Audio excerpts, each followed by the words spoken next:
Hi. So this video is going to be about the types of Digivolution that we see throughout Digimon Tamers. Some of these are somewhat similar in regards to how the Digimon digivolved in Digimon Adventures, or have like an equivalency in them.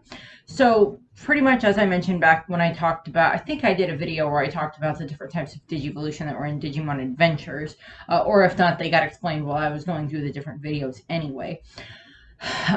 But throughout the course of just Digimon in general, there's of course the main stages that you have for all the different Digimon. There's the fresh stage or baby 1, there's in training or baby 2, rookie, child, champion, adult, ultimate, perfect, and then in Japanese and English, the ultimate gets switched around with mega sometimes, and then it goes mega, which is the ultimate form, which is like the as high as it'll go, kind of like with Pokemon. There's Mega Evolution. I can point at the poster right there. And in Digimon Tamers, we see, of course, some different variations on these. Also, I did want to point out some of the graphics that they use in regards to how the Digimon digivolve.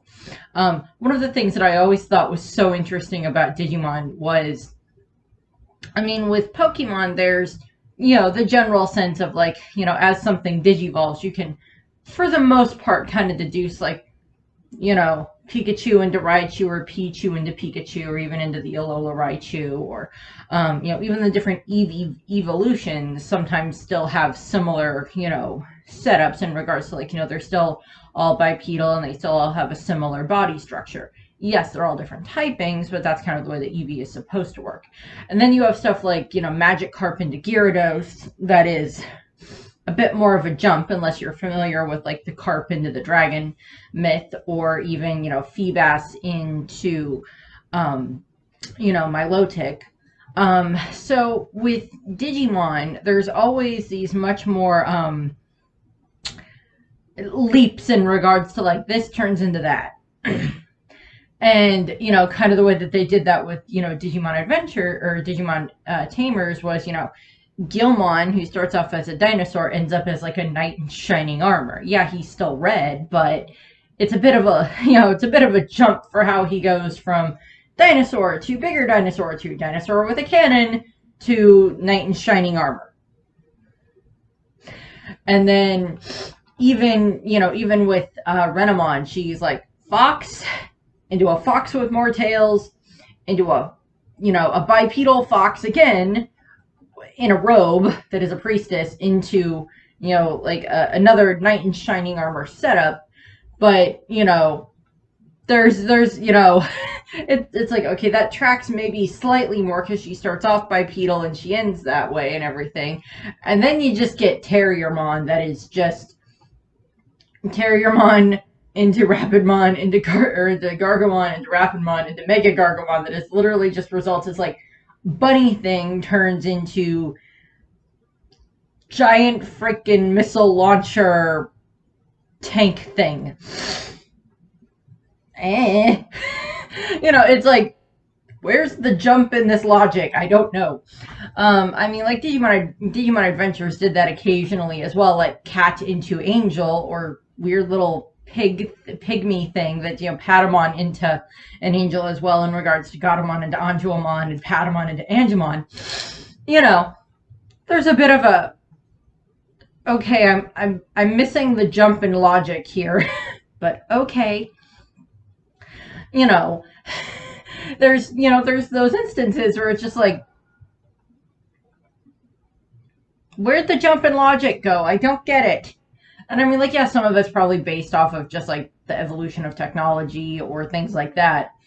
And probably some of it is also based off like Japanese myth that I'm just not catching on to because it's not something that I'm as familiar with. But it's always like, okay, that was a jump in logic. We skipped a couple of things during the evolution here. During the process of evolution. But throughout Digimon Tamers, when so as the Digimon digivolve, particularly as we watch when they go from rookie into champion, and then champion into Ultimate, there are these there are these very interesting images that when I first saw them as a child, and then even later on when I rewatched the series for these videos, I'm like, oh, that's interesting, because it's like you see the Digimon and it looks like the data slash their skin is like being peeled off of them, which is a very disturbing thing for a child to see. And then, and it does kind of look painful for them. And it took me until I was older, to kind of figure out exactly what was going on here. There's still the same thing at the core of it, like the same base of their code is still there, but they're digivolving, so they have to have space to add on this new data, this new type of skin, this new code, this additions to the code that allow them to be able to digivolve and take on the new forms. And we see that when Guilmon turns into Growlmon, or when Renamon turns into Cubimon, or when Terriermon turns into Gargomon. We see those moments where it's just like, yeah, the skin basically kind of looks like it's peeling off, and then then the egg kind of forms around them. That's like this new shell of data that's forming around them. And then when the egg hatches in the Digivolution thing, we see that they are now fully, they digivolved, they changed. This new layer of data has been added on to their original code. And we see this even again later on when they matrix digivolve from, champion into ultimate, and then from ultimate into mega. We see those. There's, biomerge, but I'll go into that one in a moment. But all of them at some way do involve this process where with any Digivolution, it is this concept of like this new data being added on. Whereas with Pokemon, when they evolve, it's a permanent thing. Barring Mega Evolution, they can't, de-digivolve. Like Pikachu cannot evolve into Raichu and then de-digivolve back into Pikachu. Hey, if they ever come up with a way of doing that as a game mechanic, I'd be interested, depending on how that works. But, so we see that. But then also in a lot of the other stuff when it comes to Digimon, it's this concept of like, yes, all this data was added on to them from their desire to digivolve to protect their tamer, or to protect their friends in other cases and stuff like that. And of course, we know that Digimon can digivolve even without having a digital partner, without having a human partner, because there's lots of Digimon in the digital world that manage to evolve, to digivolve, all the way up to whatever form they're in when we see them, because we see a lot of them that are up to, mega level when we meet them, or that are, like Leomon, he's already a champion level by the time Jerry gets him. So he's already had the ability to digivolve that far. That's the form that he tends to stay in. And then, when we see with Itmon, he is given the power to digivolve by Caesarmon, who is the dog Deva, as a gift from Chuchelmon in order to try to get Itmon to destroy the children, Guilmon and his friends. And they give him this data that allows him to digivolve. And then later on, when he has his bond reestablished with Ai and Mako, he is then able to digivolve into Beelzemon again at will, as opposed to having to go through this thing that he went through before, where he had to be given this power. It's now he's kind of earned it by reconnecting with who would be his tamers. And, we see that throughout the course of Digimon. And as I said, as I mentioned this before, when I talked about some of the Digivolutions and Tamers, one of the things that I did like is that unlike Adventures, where, like whenever when Agumon would turn into Greymon for the first couple of times, when he was done with the fight, he could just turn right back into Agumon. It wasn't this thing where it was like, oh, well, I got to go run off some more energy because I still have all this excess data on me that I need to wear out. Yes, it made sense when they would end up whenever they would get defeated by something, that they would then digivolve, or maybe the first time when they digivolved into their ultimate forms using the crest, it made sense that they would then, the first time after that, because it's this first time that they're digivolving this far, that they then revert back to their in-training forms instead of their rookie forms, generally would happen. And we see a lot of that through the course of the series, But the thing is that generally if they turn into their champion form, then when they're done no longer needing to be their champion form for that time frame, they just shift back into their rookie forms. And in Digimon Tamers, there's literally a whole episode about this in regards to Takato and Grelmon, where we have it that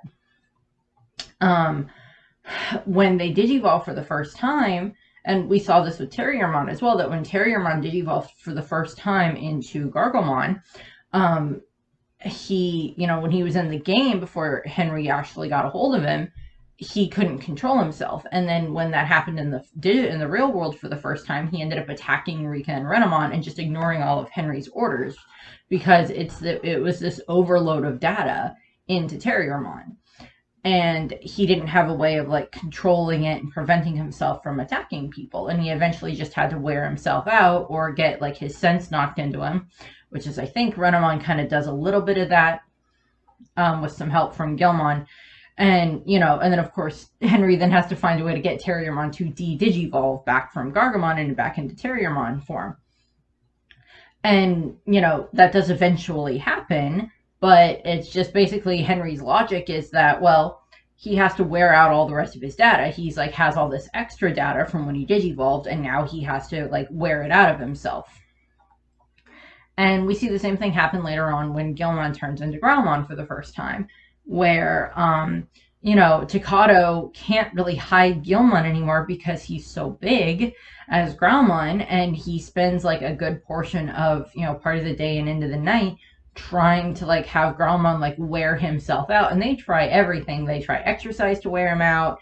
They try like sitting in like a cold shower in the park in the water. They try going to a shrine and making a wish. And we see a lot of that, and it's Takato doesn't know what to do and how to get Growlmon to turn back into Gilmon, because at least with Gilmon they can hide him in the place in the park, whereas with Growlmon he is way too big. And eventually it does end up resulting in kind of, I guess, like a Digivolution rainbow appears in the sky, and that means that Growlmon is now turned back into Gilmon. This is a little bit of a running thing that happens throughout the course of the series, but it's not as big of an issue later on. There's another point where all of them have digivolved into their champion levels, and where they have to like, wear off their energy again before they can actually fall asleep, or before they can, turn back into their rookie forms. Renamon didn't seem to have as big of an issue, but I was always given the impression that Renamon was a bit older, or at least more mature in her power than definitely more than Gilmon, but also more than Terriermon. Also, it may have just been like Renamon's personality that she just could tap into that easier, and much had an easier time going from Cubimon back into Renamon, or Taumon back into Renamon. And so we see that. And then when they go from, and then there's the Matrix Digivolution setup, which is when they go from their champion level into their ultimate level. And so that would be, Growlmon into Wargreymon, Gargomon into Rapidmon, and Cubimon into Tailmon are the three main ones that we see. Technically, when we meet Rio and Cyberdramon is already in his ultimate form. And then, Justimon is his mega form, his final form. But it's a little bit of a different thing, because we never actually see how that works. It's implied that Rio found Cyberdramon as Cyberdramon. He was not like, Monodramon, the little lizard version, or maybe he was that for a time and then he digivolved all the way up. But it's implied that he just found Cyberdramon as Cyberdramon. And another instance of like, yeah, he's digivolved that far on his own. And, when they Matrix digivolve, we find out that there is something that's needed. There's kind of two things that needed for this. There is, of course, the blue card that is required in order for them to digivolve into their ultimate, or into their ultimate forms. And then there is also the added thing of Calamon as the catalyst power that is there as well in regards to having them digivolve. So I'm making the comparison that this is kind of the equivalency of the Adventures kids needing their crests in order for their Digimon partners to turn into their ultimate forms. So, Takato needing the blue card is very similar to Tai needing his Crest of Courage to be activated before, Greymon could turn into, Middle Greymon. And, the same thing with the rest of the kids. There needs to be like this added factor that gets thrown in that gives them this extra boost or this extra thing to unlock this next level of data that allows their Digimon to evolve into their next form, into their ultimate forms. And we see this. There's whole things where they're trying to deal with like trying to get a hold of blue cards because, it's also Takato, when each of them got their Digimon in the first place, a blue card was involved. I'm going to have a whole thing where I end up talking either a bit more about just the blue card in general or talking about like the blue card along with all the other cards that they have in Digimon. Probably just combining those. But, Takato, Rika, and Henry all needed a blue card in order for their Digimon to manifest. Takato slid the blue card through his card reader, and that's what turned it into a Digivice. Henry did the same thing with his game. Rika did the same thing with her card reader to bring Renamon into the real world. The same thing happened with all of those. We know that the blue card does tie back to Shibumi, who is, one of the monster makers. And, we know that there's something that has to be used to, like, awaken the blue card. And we sometimes do see some of the other cards turn into the blue card when the kids are in desperate need. And that does happen several times throughout the series. And that also does involve Calamon. And Takato is actually kind of the first one that notices that whenever the Digimon digivolve, the little light on Calamon's head, glows, a little triangle glows. And, the symbol that's on Calamon's head is also a symbol that appears several different places on, it's on Gilmon. I think it pops up on Mega Gargamon as well. I could be wrong on that. But I know that it pops up on Gallantmon, I do believe. But, so it's the symbol that does pop up. And, Calamon's power is needed in order to help them digivolve that far. Because, that's the catalyst. And, even I mentioned this in the Calamon video that, Azulongmon, the reason that he sent, had the catalyst turned into a Digimon via the Diginomes was so that way the power to digivolve could be sent into the real world to make it safer, put it into a safer area than just being in the digital.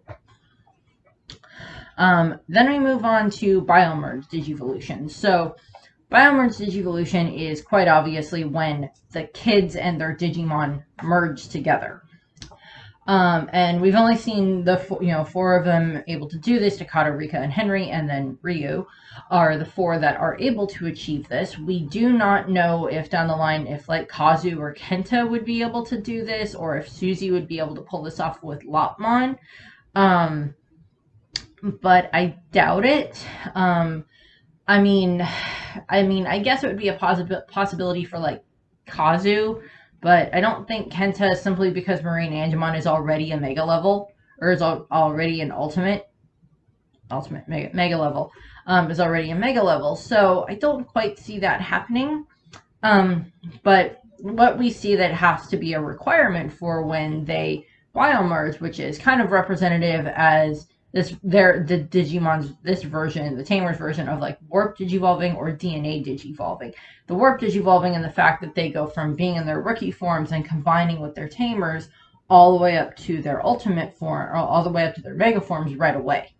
And then the DNA aspect, the DNA digivolution aspect, is of course because they are merging and combining with their Tamers. And we see this. And it is supposed to be this representation of the Tamers and the Digimon, that the way that this is activated in the first place, we see this with Takato and Gilmon and Rika and Henry and their Digimon and such, that the Tamers and the Digimon have to be fully focused on the same thing.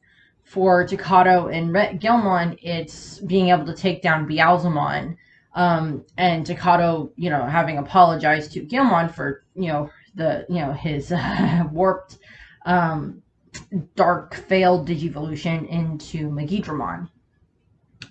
And, for Renamon and Rika, it's Rika focusing on wanting to protect her friends from the D-Reaper. For Henry, it's wanting to do what he needs to do to protect his sister from Chuchelmon, because he knows that if him and his friends aren't able to, if him and the others at that time aren't able to at least quell Chuchelmon's anger, that he's going to go after Susie. And Henry will do everything in his power to protect his sister. And, we see that when the human and the Digimon's intentions align, that is when they're able to, biomerge. A blue card, as far as we are aware, from what I remember, is not needed for this. There's no card that's actually needed for this. It's just they activate it. And we see this happen in the digital world. It's fairly easy for them to do it in the digital world, but when they get back to the real world and they attempt to do it, they can't. And as Henry states, we can't do it because we're not data anymore. When we were in the digital world, we had been turned into data, but now that we're back in the real world, we're not data anymore. Our Digimon are still a form of data, but we are not. And this is, of course, where Doberman and Alice come in. Doberman and Alice show up, and Doberman reveals that he has been sent by the Sovereigns. He is a messenger sent by the Sovereigns that for all intents and purposes, when he kind of self-destructs himself, unfortunately, that results in him being able to release this power into the world that then allows the Digimon and their tamers, the four of them, to be able to digivolve, to be able to biomerge, so that way they have access to their full power. Now, in, translation comparisons and stuff like that, the Japanese version, Matrix Digivolution, is used for both the ultimate and into the biomerging. So the American distinction is they call it biomerge Digivolution instead, just to, differentiate that. One of the other things that we do see that happens is when when the tamers are, combined with their Digimon, that the tamers are inside of these bubble-like balls that are just called the tamer balls. And it's supposed to be, this is a representation of their consciousness inside of their Digimon, that their Digimon and them, like their souls combined, but their minds are still separate. So still the same thing that happens with DNA Digivolution is that, their minds are still separate and they still have like their own thoughts, but because their thoughts are aligned enough that they were able to, merge. Same thing happens with DNA Digivolution, obviously, when it comes to that. And we see that through the course of the setup for the episodes where they do digivolve, that they're still able to communicate, with each other separately and stuff like that as well. They can still voice their own opinion. And, just because they have a slightly differentiating opinion on something doesn't mean they're going to digivolve. That the bond is supposed to be too strong for that to break. And on top of that, there's also the mode change, which is what Takato and Gilmon as Gallantmon does. When Gallantmon combines with Grani and becomes Crimson mode. That is what's called mode change. And then, of course, there are Shining Digivolution, which is what Calamon's, attack is Shining Digivolution, where Calamon activates the power of the catalyst that is inside of them and then sends out their power into the digital world. And that allows so many of the, causes, well, it's stated that it causes every Digimon within the digital world to digivolve to their mega level. Or if they're not already at their mega level, then to do that and then to draw them to where the Sovereigns were, so that way them and the Sovereigns can then fight against the D-Reaper. And then, of course, there's Warp Digivolution, which is pretty much the same thing as what we see happens in Digimon Adventures. That doesn't really change. It's still this, you go from being, it's basically where you skip at least 2 stages of the Digivolution. We see this happen when, in the original series, whenever Agumon would go directly into being War Greymon, or when Gabumon would turn directly into Metal Garurumon. It's still that same concept of they skip their champion ultimate forms and go directly into the mega form. And this, in Tamers, the two main notable ones are, of course, when Lopmon turns all the way up into Antilamon, and then when Impmon turns into Beelzemon. Those are the two main ones. I was trying to think if there's any other ones. Not really, because as I said, Marine Angemon is already in their mega form by the time we meet them, and that's how they stay for the rest of the series. Leomon never digivolves or de-digivolves. He doesn't have a chance, unfortunately. We do see there's, de-digivolution in regards to that's pretty much there from the beginning. That concept has always been around anyway when it comes to Digimon, is that they're able to go back to their either lower levels, or if they get, too much damage, then they will revert back to a lower level anyway. And there's, of course, dark digivolution, or tainted, or twisted, or however you want to refer to it, corrupted digivolution. This is pretty much just explained in this by having when Takato, dark digivolves, or however you want to refer to it as, when Guilmon turns into Megidramon. Because Takato's anger and his hatred for Beelzemon for what he did to Leomon is what's fueling that. And of course, that results in him, Guilmon turning into Megidramon being fueled by that hate and anger. And he is uncontrollable, and we saw just like the destruction that he was causing at that point in time. And, it eventually took, it takes him getting, the sense beat into him, basically, and Takato finally getting the sense knocked into him. And that's, of course, after that is what leads into them being able to biomerge for the first time. Given what we see in Digimon Adventures, or Digimon Tamers in Runaway Locomon, it is implied, because we do see the Tamers in their mega forms throughout the course of that, the end of the movie. It is implied, it's shown that they still have that power to turn into their mega forms. That was not taken away from them just because their Digimon went back into the digital world and then somehow returned. I don't know if Kazu and Andromon would ever be able to get up to that, but I guess there's the possibility, but I don't know. Also depends on, I don't know if the need would ever arise, or Suzy ever, DNA digi or biomerging with Antilamon. That would give Henry a heart attack if that ever happened. He's like, oh god, now she is a Digimon. I am in so much trouble with mom. That would just result in that concept there. Although there is one point in time where we do know that a card is involved when it comes to the biomerge, and that is during the last couple of episodes when Henry, Takato, Rika, and Ryu are all getting ready to fight the D-Reaper for the last time. That between Shibumi and the rest of the monster makers, they made this red card, and they used that red card because it slightly alters their makeup in regards to being able to fight within the D-Reaper. But there's not too much else that goes on with that. I do remember that during a series, there is the moment where Yamaki finds out that the kids are able to biomerge, combine, become one with their Digimon, and that freaks Yamaki out, because he blames himself for letting it get that far, for letting it go that far into this, because it just, in his mind, it just feels like he's failed more because he wasn't able to protect them as much as he wanted to. As I said, Yamaki goes through quite a bit of character development throughout the course of the series, which is good for him.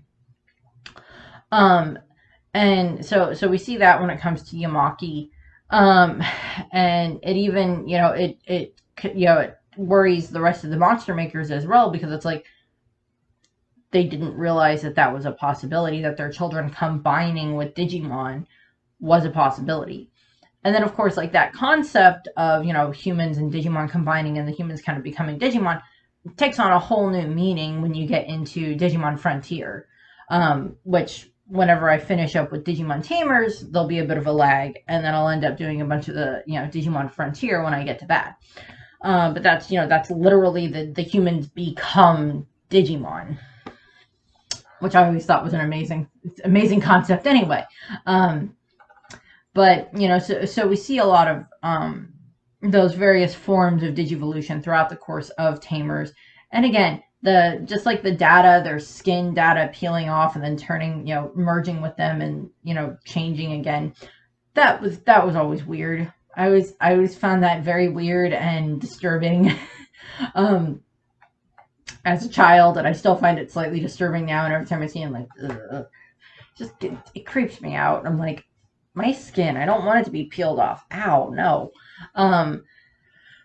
But admittedly, the Digivolution sequence is like the whole concept of like, oh, we have to show this because it eats up time and we don't have to come up with more stuff to put in the story. But it's cool images and stuff like that. So that's what I have for this.